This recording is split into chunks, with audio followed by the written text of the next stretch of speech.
बिहार की राजनीति में इस वक्त सबसे बड़ा धमाका होता दिखाई दे रहा है।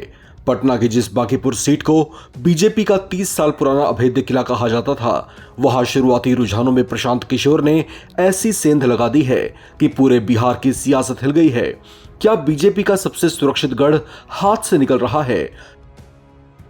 क्या पहली बार चुनाव लड़ रहे पीके इतिहास लिखने जा रहे हैं, या फिर ये सिर्फ शुरुआती बढ़त है और बीजेपी आखिरी राउंड में पूरा खेल पलट देगी?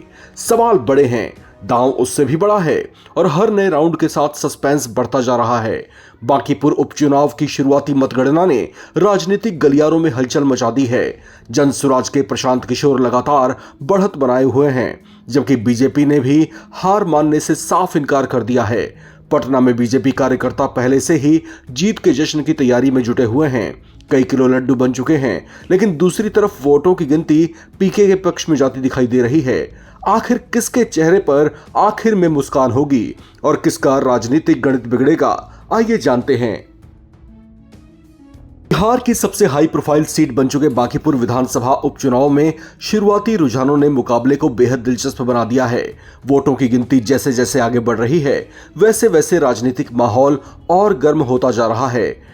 एक तरफ जनसुराज के संस्थापक प्रशांत किशोर लगातार बढ़त बनाए हुए हैं, तो दूसरी तरफ बीजेपी खेमे में भी आत्मविश्वास कम नहीं दिख रहा।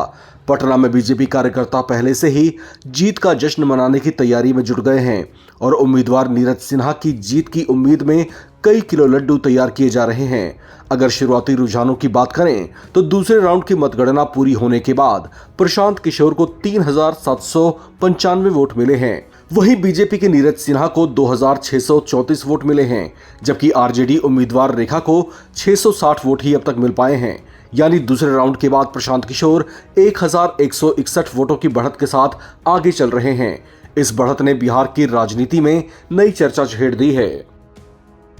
इसके बाद तीसरे राउंड की गिनती पूरी हुई और तस्वीर लगभग वैसी ही बनी रही। प्रशांत किशोर को 5032 वोट, बीजेपी के नीरज सिन्हा को 3870 वोट और आरजेडी उम्मीदवार रेखा को 767 वोट मिले।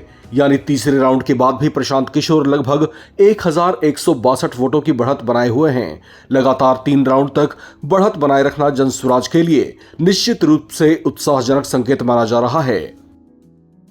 हालांकि यह भी ध्यान रखना जरूरी है कि अभी मतगणना जारी है और अंतिम नतीजे आने बाकी हैं। शुरुआती रुझान अक्सर बदल भी सकते हैं, इसलिए यह कहना जल्दबाजी होगी कि मुकाबला पूरी तरीके से तय हो चुका है। लेकिन इतना जरूर है कि शुरुआती बढ़त ने प्रशांत किशोर के समर्थकों में उत्साह भर दिया है, जबकि बीजेपी अपने संगठन और पारंपरिक वोट बैंक के दम पर वापसी का भरोसा जता रही है। अब सबसे बड़ा सवाल यही है, क्या प्रशांत किशोर अपनी पहली चुनावी लड़ाई में इतिहास रच पाएंगे? क्या जनसुराज बिहार की राजनीति में नई ताकत बनकर उभरेगा, या फिर बीजेपी शुरुआती झटके से उबरकर बांकीपुर का अपना मजबूत किला बचा पाएगी? इन सभी सवालों के जवाब मतगणना के अगले राउंड और अंतिम नतीजों के साथ सामने आएंगे। इसलिए इस चुनावी मुकाबले पर हमारी लगातार नजरें बनी हुई हैं।